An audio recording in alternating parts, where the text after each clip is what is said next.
This is going to be a video talking about the wet bathrooms in Korea. And if you haven't lived in Korea, then you might not be used to a wet bathroom. If you're going to be a new teacher, it might be good to know. If you're a current teacher that doesn't really understand how it works, or your apartment is different and you're moving to a different apartment, it might be good to know. Anyways, wet bathroom is basically there's the shower head, the toilet, the sink, everything's all in this one little area. And you take a shower and everything gets wet. Obviously, it makes sense. It's a wet bathroom because everything gets wet. I have sandals in here. I usually wear them. Sometimes I don't. My floor is really clean. I use bleach to clean the floor on a regular basis. I have bleach, a sponge, and a spray bottle.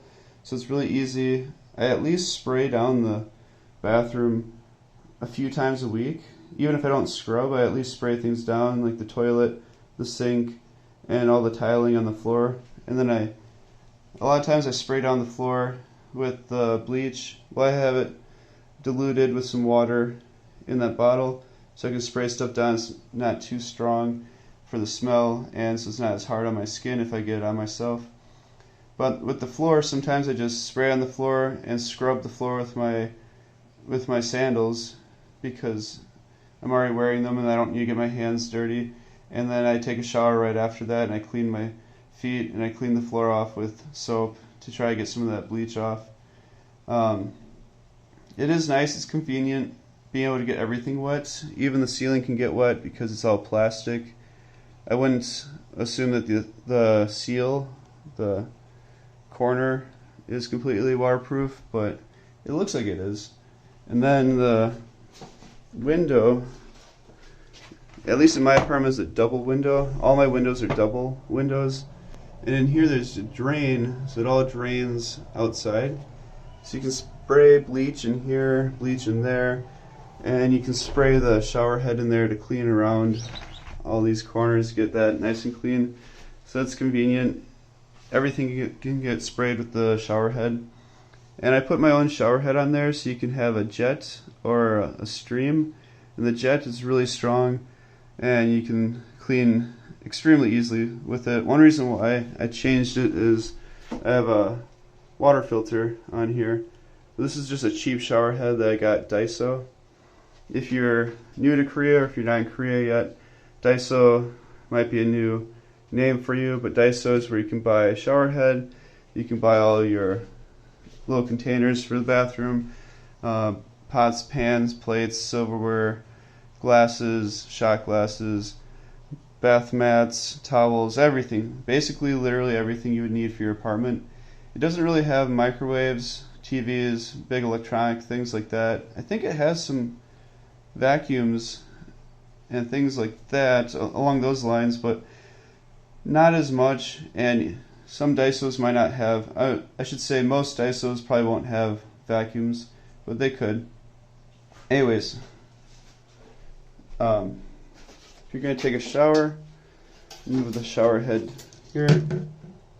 And some showers, some bathrooms in Korea are different. So I'll turn the water on, and then I'll pull this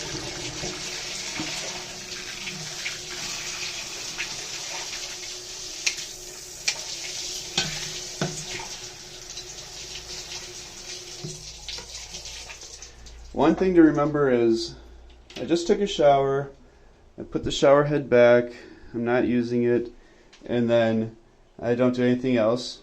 Let's say I don't do anything else, and then I want to brush my teeth.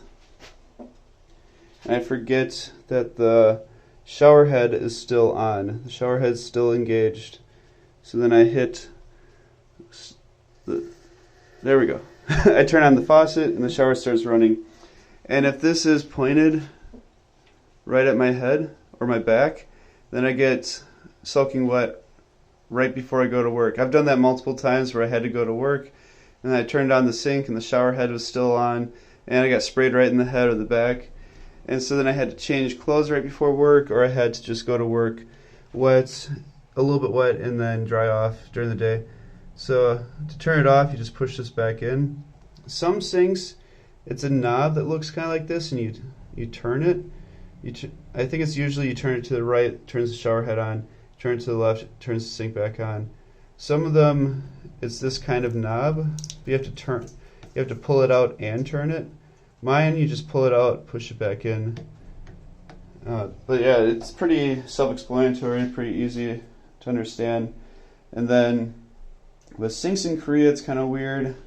They just drain onto the floor into a drain. Sometimes there's a pipe going down, but the pipe usually doesn't connect to the hole. It comes down like right above the hole. Sometimes it goes into the hole a little bit, but it's kind of weird that the piping isn't all connected. It's nice that there's a drain on the floor, but it's kind of weird that piping's not all connected. And then bathrooms usually have at least one outlet. And if you're not from Korea, that's what the outlets look like. I think it's 240 volts. But then if you have something plugged into it with your power adapter or your outlet adapter or whatever you want to call it, your appliance usually converts the power into whatever, the 240 power into whatever kind of power you need. And then there's usually a little medicine cabinet. I don't have anything too exciting in mine, just my electric razor, some cologne, toothpaste, toothbrush, some lotion, deodorant, full bottle of hair gel that I got for free from a hotel that I never use. Anyways, this is the bathroom. Oh, there's also this. This is pretty common to have in Korean bathrooms. So if you're staying in a motel, hotel, they might have something like this. And then these are scrubbers to scrub your body. These and a little scooper to use are really common. Sometimes you don't have a normal shower head, and you're supposed to use one of these. You crouch down and you use this and like bathe yourself with it, and then you can fill that with a faucet with clean water, bathe yourself again. It doesn't work as well as taking a shower, but it works fine. Anyways, if you have any other questions, let me know. I can't think of anything. Oh, well, this is one more thing. So I got this at Daiso as well. I put this on the wall so I could put the shower head over here. It originally was over here, which is really, really bad location, really stupid because it's so close to the sink. And the shower head that I put on works better than the one that originally came with the apartment. So when it was sitting here and you had it on, it didn't work. It didn't hit you. It fell down, went into the sink. So you always had to take it off and be directing it on yourself, which that's not the end of the world, but it's nice when you don't need to do that in the shower. It's easier to have it on a holder and you just stand there and you shower like a normal person. Anyways, this was easy. It's just suction cups. You clean the wall, then you unscrew these, put it on the wall, screw these back on, and it creates a suction. It holds on. These have been on here for like 6 months now, and they never fell off. It might be hard to get off now, but I don't think it'll be a big deal. So when I move to a new apartment, I can take them off and move them. And I'll take this off again and put the old one back on. Well, I'm trying to think of anything else that you might need to know. At Daiso, you can also buy holders that stick on the wall. So for a loofah or for a washcloth or whatever.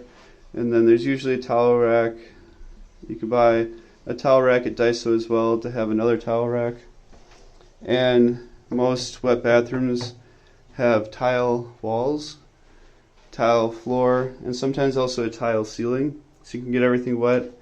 One thing that's good to know with this floor is it's really grippy, really abrasive, so it doesn't dry very well, but it's safer. You won't slip on it as easily, but it doesn't dry as well.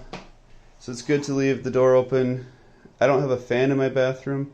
If you have a fan, then leave the fan on to help dry out the bathroom. If you have a window, try to leave the window open if you're trying to dry out the bathroom. But moisture is an issue in Korean apartments, partly because of the wet bathrooms, but also because a lot of times people just hang dry I shouldn't say a lot of times. I think most of the time people hang dry their clothes, so then there's a moisture issue and mold issue in apartments in Korea because there's a washing machine but no dryer, which really sucks. It's just annoying. If you're new to Korea or if you're going to be moving to Korea, I would check to make sure you don't have a dryer, because you might think you don't have a dryer, but you actually do. My second apartment in Korea was a washer-dryer combination, so I would look into that.